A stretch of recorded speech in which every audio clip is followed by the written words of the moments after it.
तो जैसे हमारा ऑरा है वैसे हर चीज़ का ऑरा है। घर की एक एक वस्तु का ऑरा है। तो जितने भी ये मतलब यहाँ तक कि अगर आपके सामने आपका फ़ोन भी पड़ा है तो फ़ोन का भी अपना एक ऑरा है। तो कई बार होता क्या है कि हम सिर्फ अपनी सफाई कर लेते हैं, ठीक है, लेकिन हमारे आसपास जितनी भी चीज़ें हैं, हरे कृष्णा वो सब, मतलब जिसको बोलते हैं ना, हरे कृष्णा टू ऑल, तो वो चीज़ें खरा गंदी की गंदी रह जाती हैं। ठीक है। हम लोग क्या करते हैं, घर का झाड़ू पोछा किया हमने, सपोज हमने सफाई करी। सफाई करने से क्या होता है कि हम चारों तरफ से अपने घर को साफ कर लेते हैं। बट जो भी चीज़ इस अस्तित्व में है, इस दुनिया में है, इस ब्रह्मांड में है, उसका ऑरा है। और उसका ऑरा भी अगर आप साफ कर लेते हो तो समझो कि वो चीज़ पूरे तरीके से तब साफ होती है। हम अपना नहा के आते हैं, ठीक है, नहा के आके हम बैठ गए, हमने पूजा भी कर ली, सब कर लिया, लेकिन अगर हमारा ऑरा वीक है तो हमें हजार तरीके की बीमारियां लगती रहेंगी। सबसे पहले जो ज़रूरी हो जाता है वो होता है अपने ऑरा की सफाई करना। हम लोग क्या करते हैं कि ऑरा की क्लीनिंग की तरफ ध्यान नहीं देते हैं, और हमारे चारों तरफ से अगर जो नेगेटिव एनर्जीज आती हैं, नेगेटिव एनर्जीज का मतलब ये नहीं कि प्रेत आत्माएं ही आएंगी, ठीक है। नेगेटिव एनर्जीज का मतलब है कि किसी भी तरीके की नकारात्मकता, हम ऐसे दिन में कई लोगों से मिलते हैं, कई लोगों से ऐसे मिलेंगे जिनके विचार गलत होते हैं, जिनके विचार किसी को लेके भी ईर्ष्या से भरे हुए हैं, गलत हैं, किसी के बारे में भी जो गलत सोचते हैं। अब जब हम उन लोगों से मिलते हैं तो उन लोगों की जो नज़र से निकलने वाली वाइब्रेशन है वो हमारे सीधे पहले ऑरा पे आके इफेक्ट करती है। ऑरा पे आती है तो ऑरा के बाद वो हमारे शरीर पे आती है, और तब हम शारीरिक रूप से बीमार हो जाते हैं। सबसे बड़ा कारण होता है ऑरा को इसीलिए स्ट्रांग रखना, चाहे वो अपना है चाहे वो घर का है, किसी भी चीज़ का है, बहुत ज़रूरी होता है। आपको कोई भी लाइफ में कोई बीमारी लगेगी, आपको शुगर है, आपको अर्थराइटिस है, आपको ब्लड प्रेशर है, आपको कोई भी बीमारी है, 6 महीने पहले वो आपके ऑरा में आ जाती है।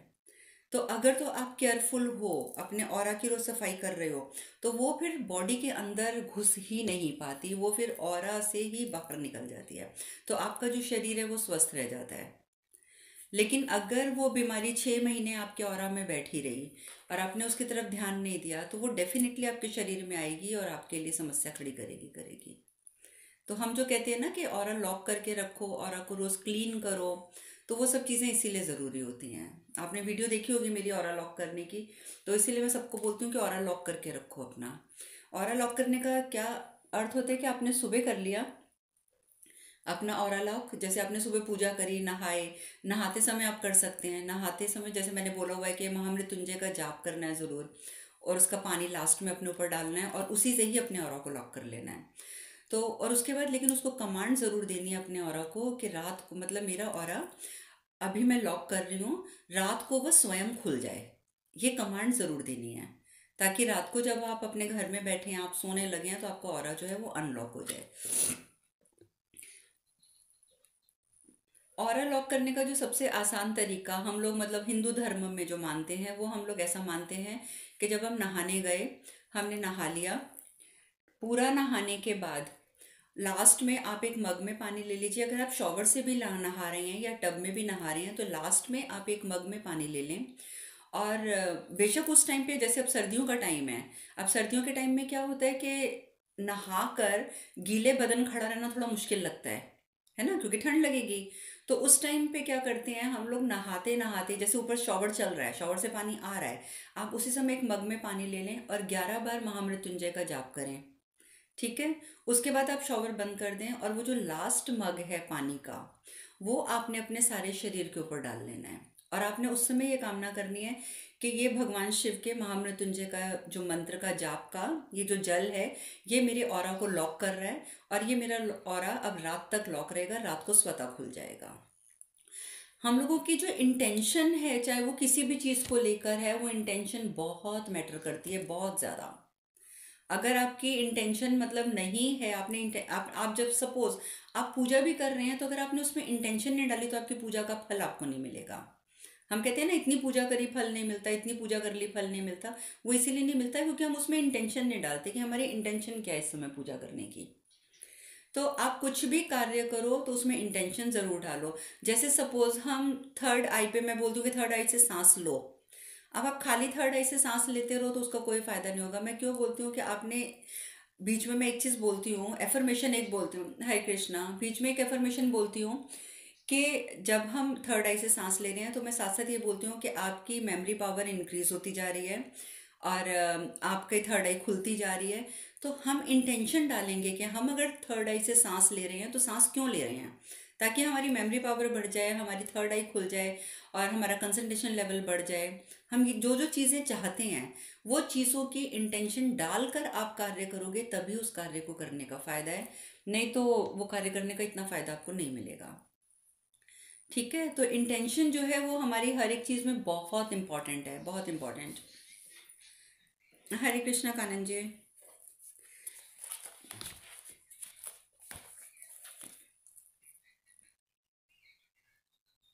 हाँ बिल्कुल, आप आपको कमांड तो देनी पड़ेगी ना, आप ये पानी डाल रहे हो तो क्यों डाल रहे हो, है ना। आप पूरा, मैं तो कहती हूँ कि पूरा सेंटेंस बोलना चाहिए कि मैं जब पानी, जब आप डालोगे इस जल, महादेव के इस जल से मेरा ऑरा लॉक हो रहा है, इसके अंदर मैं पूर्ण रूप से सुरक्षित रहूंगी, प्रसन्न रहूंगी, स्वस्थ रहूंगी। जो जो आप अपनी लाइफ में सारा दिन चाहते हो वो चीज़ें आप उसमें डाल दो इंटेंशन में।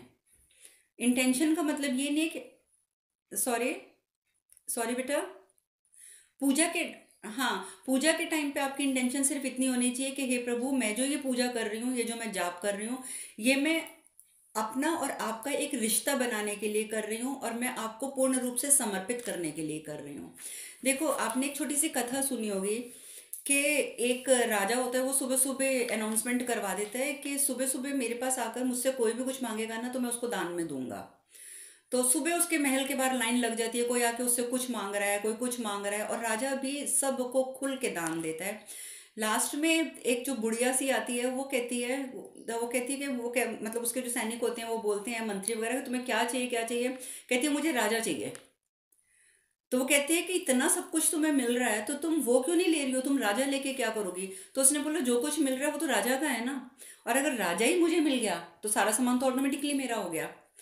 तो वही हालत होती है। हम क्या करते हैं कि जब पूजा करने बैठते हैं ना, तो हम भगवान से बोलते हैं हे भगवान मेरी ये इच्छा पूरी कर दो, हे भगवान मुझे इतना पैसा दे दो, हे भगवान मेरे बच्चे फर्स्ट आ जाएं, हे भगवान मुझे स्वास्थ्य दे दो। हम ये छोटी छोटी छोटी छोटी मटेरियलिस्टिक चीज़ें मांगते रहते हैं। ठीक है, इससे अच्छा आप, राधे राधे, इससे अच्छा आप भगवान को सीधा मांग लो, भगवान मैं तो आप ही को मांगती हूँ, मैं आपको अपने आप को आपके चरणों में समर्पित करती हूँ, मैं आपको ही मांग रही हूँ। तो जब आप भगवान को ही मांग लोगे तो ऑटोमेटिकली सारी चीज़ें आपको मिल जाएंगी। तो ये वही बात है, वो राजा को मांग लेना।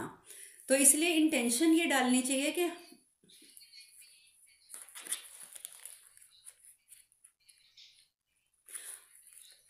हम लोग कहते हैं ये बात बिल्कुल सही है कि हम कहते हैं, लेकिन बेसिकली हमें ये कहना चाहिए, मैंने ये चीज़ को आजमा कर देखा और इस चीज़ का मैंने फल भी देखा है। आप सिर्फ इतना बोल दो, जब भी, जैसे जैसे सपोज मैं अपना एग्जांपल देती हूँ कि जैसे मेरे पूरे मंत्र जाप पूरे होते हैं, सब कुछ कर लेती हूँ, तो उसके बाद मैं ये कहती हूँ कि हे माता रानी, हे प्रभु, मैंने जो भी ये जाप किया है, ये जाप मैं आपके चरणों में समर्पित करती हूँ।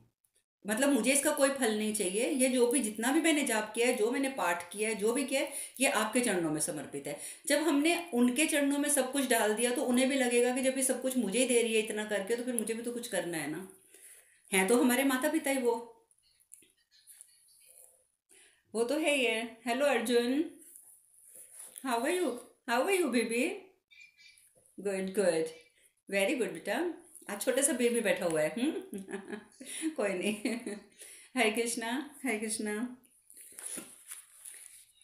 हरे कृष्णा, हरे कृष्णा। तो कहने का मतलब है कि इंटेंशंस आप क्या डाल रहे हो ये बहुत मैटर करती है।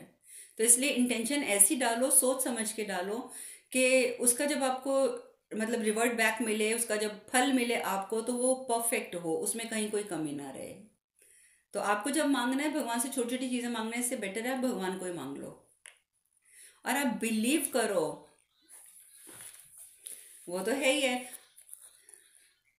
वो तो पकड़ाना चाहिए। देखो ये भी बहुत बड़ा लॉजिक है, अगर आप भगवान का हाथ पकड़ते हो ना, तो कहते हैं कि गलती से आपका हाथ छूट सकता है, लेकिन आपने अपना हाथ भगवान को पकड़ा दिया ना, तो भगवान पकड़ी रखेगा, भगवान के हाथ से हाथ नहीं छूटेगा। तो there is a very major difference, अपना हाथ पकड़ाना या उनका हाथ पकड़ना। तो इन चीज़ों में भी, कह तो रही हूँ ना कि बातें छोटी छोटी होती हैं, लेकिन उनके कुछ गहरे अर्थ होते हैं जो हम समझ नहीं पाते हैं।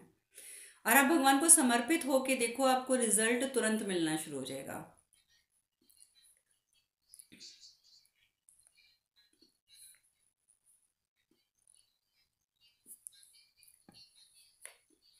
हम्म। पहली बात तो ये कि आप किसी को बदल नहीं सकते। भगवान ने ये क्षमता किसी को दी नहीं कि कोई किसी को बदल सके, तभी तो कहते हैं ना कि जिसका जो बेसिक नेचर है वो रहेगा।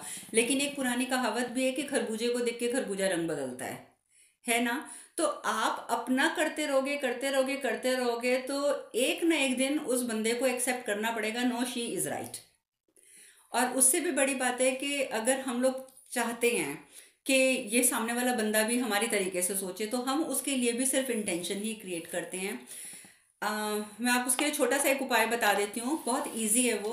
क्योंकि हम लोग संजीवनी शक्ति, जो हमारी यूनिवर्स की शक्ति है, उसके ऊपर हम बहुत बिलीव करते हैं। क्योंकि जो भी हमें प्राप्त हो रहा है ऊपर से प्राप्त हो रहा है। आपने अगर किसी बंदे को चाहते हो कि वो ठीक हो जाए, तो बहुत सिंपल इलाज है, उसकी फोटो अपने सामने रख लो। ठीक है, प्रॉपर, चाहे फोन में फोटो निकाल के रख लो या फोटो वैसे ही रख लो। उसके बाद अपने हाथों को आप रगड़ो, कम से कम भी मिनिमम 21 टाइम्स, कि आपके हाथों में एक ऊर्जा जो है, क्योंकि हमारे जो मेन चक्र होते हैं ये एक्टिवेट जब तक नहीं होंगे तब तक वो एनर्जी को अपने अंदर एब्जॉर्ब नहीं कर पाएंगे। तो हाथ रगड़ने का मकसद ये होता है कि अपने चक्रों को एक्टिवेट कर लेना, ताकि यूनिवर्स से मिलने वाली एनर्जी हम तक पहुंच जाए। पूरे आराम से ऐसे आपने हाथ रगड़े 21 बार 25 बार, जब इतने बार भी रगड़ लिए, उसके बाद आप हाथ ऊपर करो और भगवान से प्रार्थना करो, ब्रह्मांड से प्रार्थना करो कि आप अपनी एनर्जी मेरे हाथों में प्रवाहित करो। ठीक है। वो जब होने लगेगी, जब आपको वाइब्रेशन फील हो, जब आपको फील हो कि आपकी हथेलियों में से निकल रही है एनर्जी, तो आपने जो सामने फोटो रखी हुई है उसके ऊपर ऐसे आशीर्वाद की तरह हाथ रख दो। बहुत ऊपर नहीं रखने, जैसे सपोज ये फोटो है तो ऐसे आपने अपने दोनों हाथ रख देने हैं उसके ऊपर, इतने गैप पे। और उस समय आपने कम से कम 5 मिनट 7 मिनट, जितनी देर आप बैठ सकते हो आपने बैठना है, और अपने मन में ये इंटेंशन क्रिएट करनी है कि हे प्रभु, मैं चाहती हूँ कि ये व्यक्ति मेरे अनुकूल बन जाए। मैं चाहती हूँ कि ये व्यक्ति भी मेरी तरह धार्मिक बन जाए, मेरी तरह ये भगवान की आराधना करने वाला बन जाए। जो भी आपकी इंटेंशन है, जो आप चाहते हो, तो उस इंटेंशन को आपने again and again again and again repeat करना है। ठीक है, 5-7 मिनट। और उसके बाद आपने, जब तक आपकी वो इच्छा पूरी नहीं होती, तो फिर उस फोटो को आपने कहीं पे भी, आप मंदिर में रख दो, जैसे भगवान की फोटोएं लगी होती हैं उसके पीछे आप उल्टा चिपका के मीन्स के टिका के रख दो कि किसी को दिखे ना। या अगर मंदिर में कपड़ा बिछा होता है, कपड़े के नीचे रख दो। ठीक है, तो मंदिर में उस फोटो को छोड़ दो। फिर ये प्रक्रिया रोज करनी होती है। और दूसरा जो तरीका होता है वो होता है हमारी वाइब्रेशन सेंड करने का। तो कभी भी अपने मन में ये विचार मत लाओ कि सामने वाला व्यक्ति जो है वो मेरे बिल्कुल अगेंस्ट है, मेरी बात नहीं मानता है, या वो पूजा नहीं करता है, मैं पूजा करती हूँ वो पूजा नहीं करता है। ऐसी कोई चीज़, इंटेंशन आपने अपने मन में नहीं आने देनी। 24 घंटे आपने ये सोचना है, जब भी उसके बारे में विचार आए, तो आपने सिर्फ इतना सोचना है कि ये व्यक्ति जैसा मैं चाहती हूँ वैसा ही कर रहा है। जो आप चाहते हो उसको अपने इंटेंशंस में ले आओ कि वो हो गया है। ठीक है, वो कर रहा है। तो जैसे आप बोलोगे कर रहा है कर रहा है कर रहा है, तो एक दिन भगवान को, यूनिवर्स को सोचना पड़ेगा, ये तो बड़ी जिद्दी है, इसने तो अपने मन में बिठा लिया कि तो कर रहा है कर रहा है, मुझे अब करवाना ही पड़ेगा। तो कहते हैं कि वो हमारी जो वाइब्रेशन पहुंचती है, लेकिन हम जितना सोचेंगे ना ये करता नहीं, ये करता नहीं, ये करता नहीं, वो कभी नहीं करेगा। ये बात बिल्कुल श्योर है। हम जो अपना जो भी हम विचार बनाते हैं वो चीज़ सामने आ जाती है हमारे। तो विचार क्या बनाने हैं वो सोच समझ के बनाओ। हम बच्चों को गुस्से गुस्से में कह देते हैं तू तो नालायक है, तूने तो कभी पढ़ता ही नहीं है, तू तो पढ़ेगा ही नहीं, तूने तूने फेल ही होना है, देख लेना। वो हम अपनी ही वाइब्रेशन गंदी बच्चे को दे देते हैं। तो कहीं ना कहीं हम गलतियां करके खुद ही अपनी वाइब्रेशन से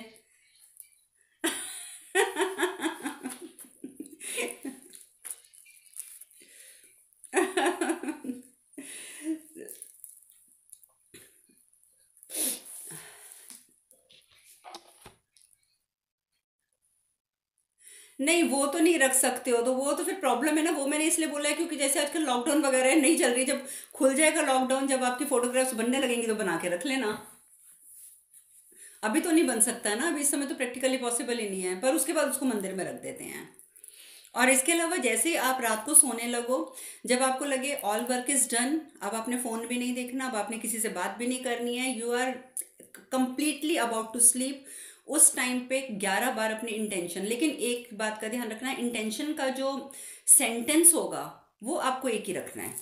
ये नहीं कि आज आपने कल कुछ बोला, कल कुछ बोला, परसों कुछ बोला, नहीं। या तो आप पेपर पे लिख लो, दो तीन चीज़ें जो आप चाहते हो सामने वाले व्यक्ति से, उसको पेपर के ऊपर लिख के रख लो। ठीक है, उसके बाद सेम वही सेंटेंस आप, जैसे हम लोग मंत्र होता है स्टार्टिंग में करते हैं, तो मंत्र हमें पहले हम लिख के करते हैं ताकि हम गलत ना बोलें। उसके बाद धीरे धीरे हमें मंत्र याद हो जाता है कि हमने क्या मंत्र पढ़ना है। तो सेम वही सिचुएशन होती है कि आप वो लिख के रख लेंगे। आप लगातार पहले रोज 11 बार रात को बिल्कुल कंप्लीटली, जब आप नींद में पहुंचने लगते हैं ना कि अब आपने कुछ नहीं करना, जस्ट सोना है, तो उस टाइम पे 11 टाइम्स उसको रिपीट कर लेना है। इसी तरीके से सुबह उठते ही बेड के ऊपर ही किसी से बात किए बिना 11 टाइम्स आपने उसको रिपीट करना है। तो इस तरीके से क्या होगा कि जो चीज़ आप और लिखोगे आप हमेशा प्रेजेंट टेंस में। ठीक है, प्रेजेंट टेंस में नहीं, प्रेजेंट परफेक्ट में। अब मैं नहीं जानती इसको हिंदी में क्या बोलते हैं, आप लोग खुद देख लीजिएगा। प्रेजेंट है, I don't know. Present perfect में मीन्स कि वो हो चुका है। ठीक है, जैसे अगर सपोज एक लेडी अपने हस्बैंड के लिए सोच रही है, तो वो चाहती है कि आपका उसका हस्बैंड उसे बहुत प्यार करे, उसका हस्बैंड उसे प्यार नहीं करता है और वो चाहती है कि उसे बहुत प्यार करे। तो उसे ये इंटेंशन डालनी पड़ेगी कि मेरा हस्बैंड मुझसे बहुत प्यार करता है। ठीक है, ये नहीं कि करे।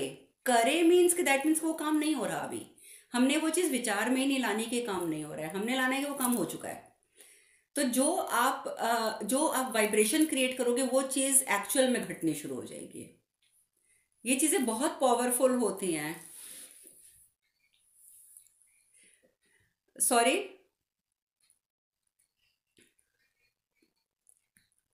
नहीं, आप जो दो तीन चीज़ें कर सकते हो, आप दो तीन चीज़ें जो भी चाहते हो वो सारी इकट्ठी लिख लो और फिर उसको एक साथ ही रिपीट करो। हम्म। हाँ, आप कर सकते हो, दो के लिए भी कर सकते हो, दोनों का नाम इकट्ठा रख लो। हाँ जी, हाँ जी। दोनों के नाम रख के कि मैं इन दोनों से ये चाहती हूँ वाला बात करके ये हो गया है। इस तरीके से अपने सेंटेंस को कन्वर्ट कर लो। लेकिन मेक श्योर ये हो जाए, ऐसा सेंटेंस नहीं बोलना हो गया है। हमेशा अपनी इंटेंशन ये डालनी है। जैसे जितना आप बार बार बोलोगे ना हो गया है, हो गया है, हो गया है, वो उतना काम जल्दी हो जाएगा आपका। ठीक है। आप, अगर आप लोगों के लिए पॉसिबल हो ना, तो एक बुक है द सीक्रेट, मैंने पहले भी पिछली क्लास में भी बताई थी। या द सीक्रेट, ये हिंदी में भी है, इंग्लिश में भी है और यूट्यूब पे भी अवेलेबल है, उसकी ऑडियो भी अवेलेबल है। मेरे ख्याल से एक घंटे या 1.5 घंटे की ऑडियो है द सीक्रेट। और दूसरी है एक दूसरी बुक का नाम है जादू। ठीक है, ये बुक्स का भी टाइम, 1 सेकेंड मैं आपको क्लियर नाम बता देती हूँ। ये देखो,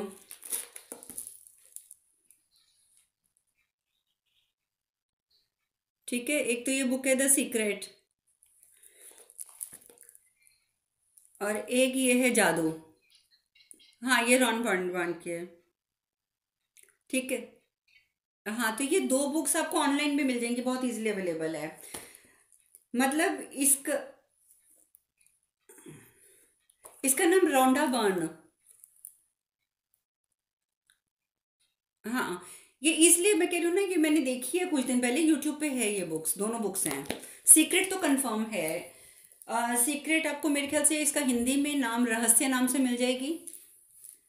ठीक है, और जो जादू है वो भी आपको सीक्रेट के नाम से ही मिलेगी। नाम दोनों का इंग्लिश में, दोनों बुक्स का नाम सीक्रेट ही है। लेकिन दोनों में, हाँ, राइटर का नाम तो लिखना होगा, मैं आपको इसकी पिक्चर क्लिक करके ग्रुप में डाल दूंगी। आई डोंट नो, जो भी है तो ये वाली बुक्स आप, हाँ, ये बुक्स आप पढ़ना। हम्म। दोनों बुक्स अलग हैं। तो ये चीज़ें, आई थिंक दोनों का है। हाँ जी, हाँ जी, हाँ जी, मैं भी इंडिया से ही लाई हूँ। हाँ, अमेजोन पे भी है। हाँ, इसलिए अवेलेबल है। टेलीग्राम पे नहीं, मैं इसी ग्रुप में डालूंगी जिसमें हमारा ये सारा कुछ मैं रोज भेज रही हूँ ना इसके अंदर रेगुलर। पर ये वाला ग्रुप मैं आज लास्ट चीज़ें भेज के मैं इस ग्रुप को छोड़ दूंगी, फिर आप लोगों को भी छोड़ना हो तो आप लोग छोड़ दीजिएगा। और दूसरा एक चीज़ और, जिन्होंने नवरात्रों की साधना करनी है वो प्लीज़ मुझे अपना नाम हर हालत में आज कल में भेज देंगे। आपका नाम मैं लिख ही दूंगी क्योंकि मैंने ग्रुप बना दिया है। नवरात्रों में तो माता रानी की साधना ही होगी।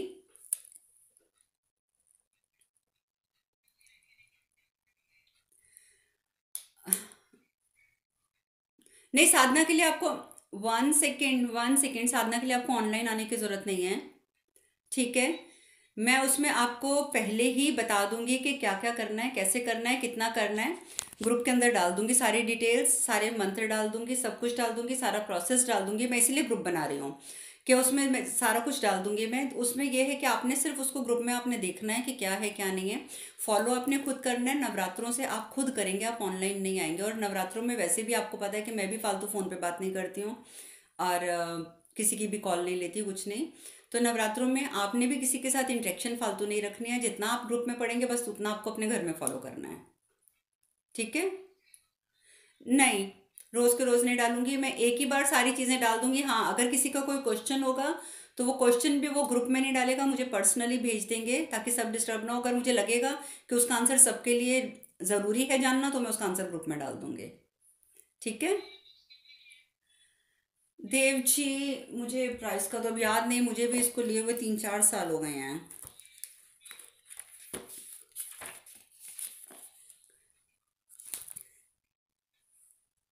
हाँ, पीछे लिखा हुआ है। इस इसमें तो 400 लिखा हुआ है, इस पे 299 लिखा हुआ है।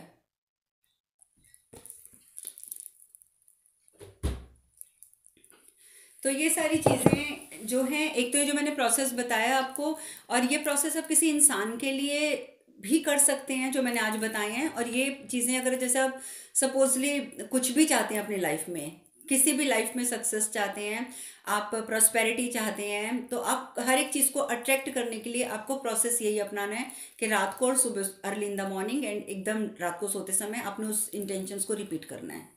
ठीक है। तो उससे ये चीज़ आपकी जो है वो आपकी लाइफ में आनी शुरू हो जाएगी, आपको यूनिवर्स से मिलने शुरू हो जाएगी।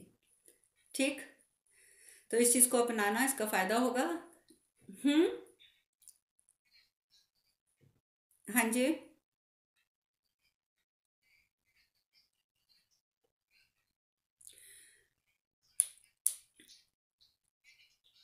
अच्छा अच्छा, लक्ष्मी जी, हाँ जी।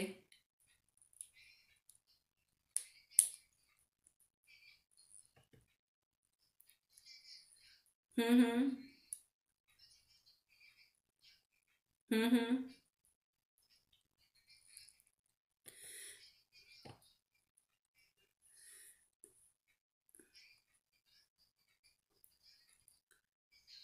हाँ हाँ। नहीं तो, नहीं, तबीयत खराब इसलिए हो जाता है, मैंने पहले भी आपको डिस्क्राइब किया था कि आप लोगों के जो कर्म अपने ऊपर लेते हो ना, जब किसी के लिए प्रार्थना करते हैं तो वो कहीं ना कहीं कर्म आता ही आता है जब आप किसी की हीलिंग करते हो तो। इसीलिए मैं कहती हूँ ना कि क्लोज अपने बिल्कुल क्लोज ब्लड रिलेशन के हैं, आपके बच्चे हैं, आपके हस्बैंड हैं, आप उनके लिए जो भी करते हो तो इट्स ओके, क्योंकि वो सारा परिवार के कर्म एक साथ जुड़े होते हैं। लेकिन आप किसी थर्ड पर्सन का बहुत सोच समझ के क्या करो, या फिर आप मतलब स्पेसिफिकली मैंने बताया हुआ है कि रुद्राक्ष में ऑरा बुला के और कर दिया करो, उसमें आपके ऊपर इतना इम्पैक्ट नहीं आएगा। लेकिन एक चीज़ और बताऊंगी मैं आपको, जब तक आपकी खुद की बॉडी फुली स्ट्रांग नहीं होती, आपको किसी भी की भी हीलिंग नहीं करनी चाहिए, वो आपको नुकसान करेगी। पहले आप अपनी, नहीं तो अब आपको प्रॉब्लम क्या है?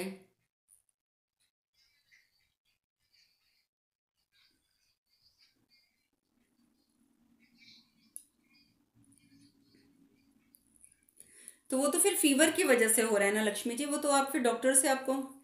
हम्म। ओके।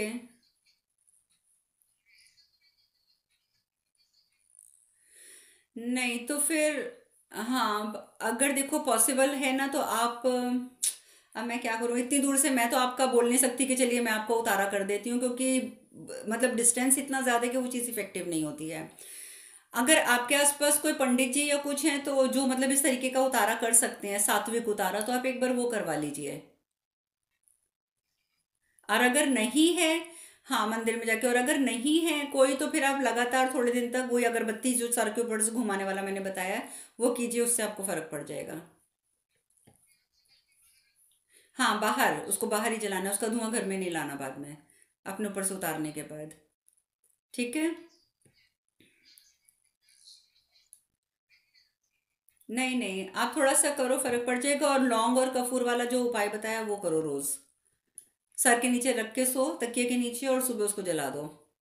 वो बहुत इफेक्टिव है। रात को तकिए के नीचे रख के सो और सुबह जला दो उसको उठ के। ठीक है। तो चलो अब हम आगे कर लेते हैं, आधा घंटा तो हो गया हमें अपनी बातें करते हुए। आधे घंटे की क्लास थी टोटल। तो अभी मैं म्यूट कर रही हूँ सबको। क्या चीज़? हाँ, आप कर लेना या मुझे मैसेज कर देना, मैं फिर आपको बता दूंगी, आप कब कॉल कर लेना मुझे, ठीक है।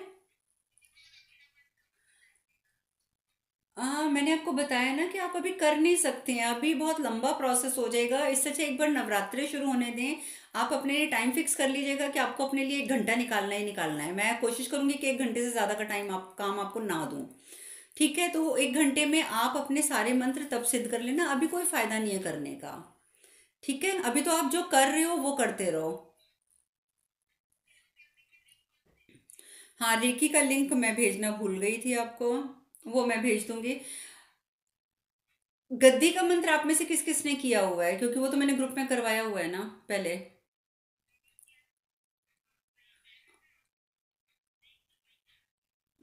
इस ग्रुप में नहीं करवाया मैंने, अपने महाभारत के शिव कथा में, उन सब ग्रुप्स में। आप एक काम करो, 1 सेकेंड लिसन। हाँ, ग्रहण के टाइम पे मैंने दिया था कि ग्रहण पे एक ही दिन में हो जाता है। आप लोग एक काम करो, पूर्णिमा कब है इंडिया में?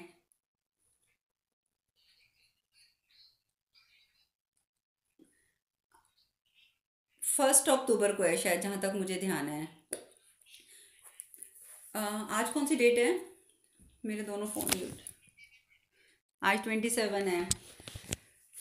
तो ठीक है, मैं एक काम करती हूँ, गद्दी का मंत्र मैं ना आज ग्रुप में डाल देती हूँ।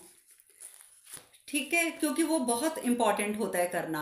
आप क्या करेंगे कि गद्दी का मंत्र, हाँ वो आप पहले प्रोसेस सारा सुन लीजिए। गद्दी का मंत्र जो है, जो ग्रुप में मैं डालूंगी, आपने पूर्णिमा वाले दिन, ठीक है, आप अपने अपने पंचांग में देख लेना इंडिया में कौन सा टाइम सूटेबल है या कौन सा अच्छा मुहूर्त है। वैसे तो पूर्णिमा पे सारे मुहूर्त अच्छे होते हैं। तो उस टाइम पे आप नहा धोकर जब पूजा करने के लिए बैठेंगे ना, तो पूजा करने से पहले आपने क्या करना है, जो आपका आसन है, ठीक है, आसन आपने बिछाना है। जिस तरीके से भी आप बैठने के लिए बिछाते हैं अपने पूजा का आसन, आसन की विधियां मैं सारी बता चुकी हूँ। आपके आसन पे कोई और नहीं बैठेगा, आपका अपना बच्चा, अपना पति भी नहीं बैठेगा। आसन आपका मेन सिर्फ आपका रहेगा। जब भी पूजा करो उसको फोल्ड करो और रख दो। ठीक है, अपने आसन पे किसी को एक तो बैठने नहीं देना, अपने आसन को धोना नहीं है, अपने आसन को हमेशा संभाल के रखना है। एक तो ये करना है। दूसरा, आपने उस दिन क्या करना है, पूर्णिमा वाले दिन अपने आसन को आप बिछाएंगे, उसके ऊपर हल्का सा गंगा जल लेके छींटा देंगे। ठीक है, चाहे आपको उसके ऊपर पूजा करते हैं वो शुद्ध आसन है, लेकिन but again because you are going to सिद्ध आसन, आप उसके ऊपर गंगा जल का छींटा दे देंगे। छींटा देने के बाद जो मैं मंत्र दूंगी, आपने उस आसन के ऊपर बैठ जाना है। उस आसन के ऊपर बैठ के जो मैं मंत्र दूंगी, उस मंत्र की एक माला करनी है आपने। सिर्फ एक माला, ज्यादा नहीं करनी है, क्योंकि पूर्णिमा में एक ही माला में वो सिद्ध हो जाता है। क्योंकि वो शाबर मंत्र है, और शाबर मंत्र जल्दी सिद्ध होते हैं। तो अब वो शाबर मंत्र दूंगी मैं, वो आपने एक माला करनी है, वो एक माला में आपका पूरा सिद्ध हो जाएगा। ठीक है, वो भी मेरे गुरुजी ने मुझे दी हुई है और उनसे मुझे इजाजत है कि मैं आगे आपको दे सकती हूँ। तो उससे आप अपने आसन को सिद्ध करेंगे। जैसे आपकी एक माला कंप्लीट हो जाएगी, आप उठकर खड़े होंगे अपने आसन पे से। ठीक है, और फिर आप उस समय अपने आसन के आगे हाथ जोड़कर आसन को नमन करेंगे। उसको हाथ लगा के, जैसे हम मूर्तियों को छूते हैं माथे पे लगाते हैं, ऐसे आप लगाएंगे। तो इस तरीके का ये छोटा सा प्रोसेस है, आपको करने में मुश्किल से 20 मिनट लगेंगे। ठीक है, ये आप कर लेना पूर्णिमा वाले दिन। तो उससे क्या होगा कि आपका आसन सिद्ध हो जाएगा। उसके बाद आपकी रोज की रूटीन है कि दिन में एक बार, अगर आप मॉर्निंग में प्रेयर करते हो, रोज पूजा करते हो, मेडिटेशन करते हो, या जो भी करते हो, आपने क्या करना है कि वहीं खड़े होकर, आसन पर बैठना नहीं है पहले। जैसे सपोज आप मंदिर में आए, आपका आसन आपने संभाल के रखा हुआ है, आपने रोज आसन को बिछाना है। बिछाकर वहीं पे आपने हाथ जोड़कर खड़े हो जाना है, या आपने जमीन पर बैठ जाना है और अपने माथे को अपने आसन के ऊपर टिका लेना है, जैसे माथा टेकते हैं मंदिर में। और वही मंत्र जिसकी आप माला करेंगे, उस मंत्र को आपने 11 बार रिसाइट करना है वहां पर। 11 बार रिसाइट करेंगे, 3 बार मंत्र उसके आसन के ऊपर फूंक मारेंगे, मंत्र पढ़ेंगे 11 बार, 3 बार फूंक मारेंगे, फिर हाथ जोड़कर प्रणाम करके उसको माथे पे लगा के उसके बाद आप बैठेंगे। ठीक है, ये फिर आपका रोज का प्रोसेस होगा। इससे क्या होगा कि आपका जो आसन है वो पावरफुल होने लग जाएगा। और आप जानते हैं कि आसन पावरफुल जब हो जाता है तो जब हम उसके ऊपर बैठते हैं ना, आसन के ऊपर, तो कितनी चीजें ऐसी होती हैं जो हमारे माइंड में घूम रही हैं, हमें उसका उत्तर नहीं मिल रहा होता, ऑटोमेटिकली आपको वो उत्तर मिलने शुरू हो जाएंगे, क्योंकि आसन में आपके पावर आ जाएगी। एक तो आपने आसन को सिद्ध कर लिया, फिर आपने उस पर बैठकर आपने मंत्र भी किया। ठीक है, रोज डेली आप अपने मंत्र करेंगे ना, चाहे आप भगवान शिव का कर दें, कृष्ण जी का करें, माता रानी का करें, कोई भी मंत्र करें, आप पूजा पाठ करेंगे ही करेंगे, तो वो सारी एनर्जी आपके उसमें जब एक्यूमुलेट होती रहेगी आपके आसन में, वो इतना पावरफुल हो जाएगा कि आप उसके ऊपर बैठते ही आपको सारे प्रश्नों के उत्तर मिलने शुरू हो जाएंगे। लेकिन ये चीज़ें करनी पड़ती हैं, थोड़ा टाइम लगता है, लेकिन ये श्योर है कि होती हैं, इसमें कोई डाउट नहीं है। हाँ जी।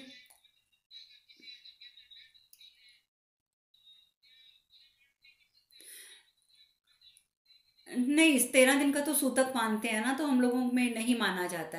उसका कारण देखो, वो भी कारण भी लॉजिकल है। जब एक इंसान शरीर छोड़ता है, ठीक है, एक आत्मा जब शरीर को छोड़ देती है, तो 13 दिन तक वो हमारे घर में भटकती है, क्योंकि उसका घर से लगाव होता है, उसका घर के फैमिली मेंबर्स के साथ लगाव होता है। वो लगाव की वजह से वो अपने स्थान पर जा नहीं पाती है।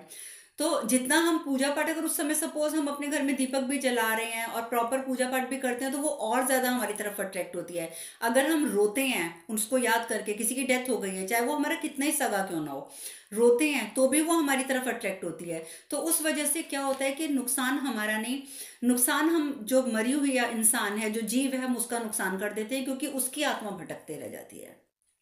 तो इसलिए इन चीज़ों की तरफ बहुत केयरफुल रहना चाहिए। जिसकी डेथ हो जाए उसको हमेशा याद करो, लेकिन उसकी अच्छाई याद करो, हंसते हुए उसे याद करो। रो कर उसे याद मत करो, सोच के कि no I miss you, I am missing you, मेरे को आपकी बहुत याद आ रही है। उससे क्या होगा कि वो बेचारी आत्मा को तकलीफ होगी।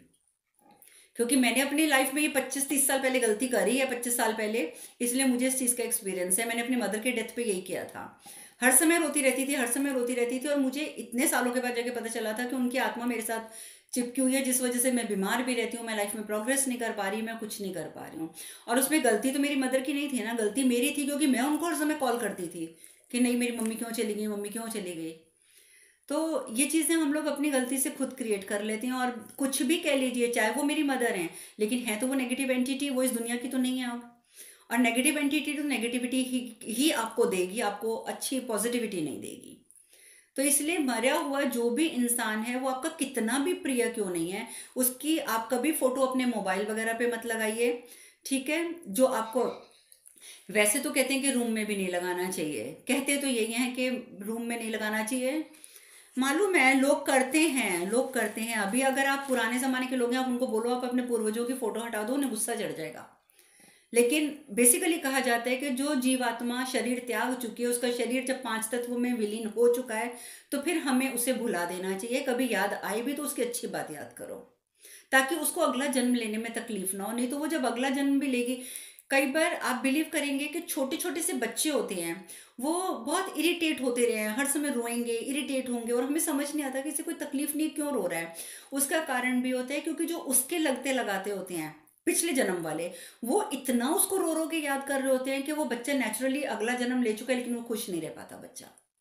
तो अगर आपके घर में, एक फैमिली में एक बच्चा इरिटेट हो रहा है, परेशान हो रहा है, तो यू हैव टू थिंक कि जरूर पिछले जन्म का कोई ना कोई ऐसा इंसान उसका है जो उसको रो रो के हर समय याद करता है।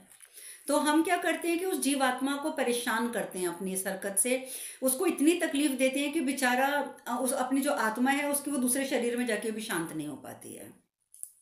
तो इसलिए ये गलती जो हम करते हैं, ये नहीं करनी है। मैं सबको इसलिए समझाती हूँ कि शायद मैंने करी है, इसलिए मुझे, मैं एहसास कर सकती हूँ कि उस गलती का क्या रिजल्ट निकलता है। तो जो इस दुनिया से चला गया चला गया। हाँ जी।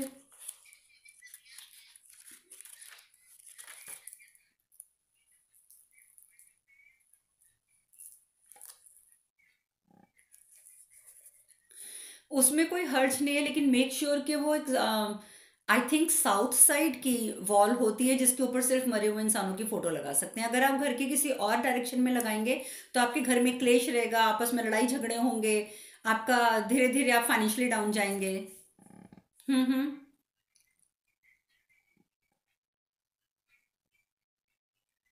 हाँ वो ठीक है। साउथ वॉल पे आप लगा सकते हैं, कोशिश करनी चाहिए कि ना लगाई जाए, लेकिन कुछ लोग हैं जो ज़रूर लगाते हैं, तो फिर वो साउथ वॉल पे लगा सकते हैं। धूप जलाने में कोई हर्ज नहीं है, वो तो शुद्धिकरण के लिए, वो तो आप कहीं पे भी जलाएंगे तो वहां पे शुद्धि करेगा। वो आपकी इच्छा पे निर्भर करता है कि आप करना चाहते हैं या नहीं करना चाहते। ठीक है, अब आज बहुत लंबा टॉपिक हो गया। सॉरी। आसन के लिए आप प्रेफर करेंगे कि आप रुद्राक्ष की माला लें या स्फटिक की लेंगे? रुद्राक्ष की लेंगे तो ज़्यादा अच्छी है। 5 मुखी रुद्राक्ष की जो नॉर्मल माला आती है ना, वो आप ले लेंगे। ठीक है। चलो अब हम वो कर लें, और एक घर की सफाई पहले कर लें बहुत लेट हो गया।